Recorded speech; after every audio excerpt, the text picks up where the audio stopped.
వచ్చేసింది కారులో సంచి వచ్చేసింది. రాసేస్తాను నేను. బ్లాక్ అండ్ వైట్ సినిమాల్లోనూ కలర్ మూవీస్లోనూ దాదాపు 20 ఏళ్ల పాటు తన కామెడీతో తెలుగు ప్రేక్షకులకి కితకితలు పెట్టారు ప్రముఖ కామెడియన్ డాక్టర్ రాజబాబు. ఇలా రాస్తే ఎవర్రా నిన్ను ప్రేమించేది? మరి ఎలా బ్రదర్? కవిత్వం రాయాలరా, అమ్మాయిని పొగడాలి. ఈరోజు రాజబాబు గారి బర్త్డే.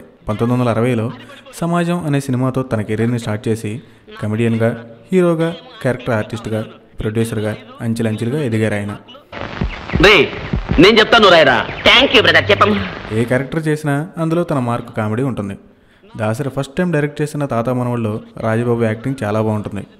ఎస్వి రంగారావు, ఎన్టీఆర్, ఏఎన్ఆర్, ప్రభాకర్ రెడ్డి లాంటి ఎందరో లెజెండరీ యాక్టర్స్తో యాక్ట్ చేశారు రాజబాబు. అంటే అదే నీకు తెలియదు, నువ్వు రాయరా.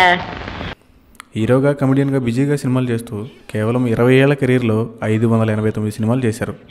ఎన్నో డిఫరెంట్ క్యారెక్టర్స్తో ఆడియన్స్ని ఎంటర్టైన్ చేసిన రాజబాబు తన టాలెంట్కి గాను బెస్ట్ కమెడియన్గా ఏకంగా 8 నందుల్ని, 16 ఫిల్మ్ఫేర్ అవార్డుల్ని అందుకున్నారు. ఈ ఉత్తరం నువ్వు రాసినట్ట, నేను రాసినట్ట? చంపావు కదా రే. సారీ.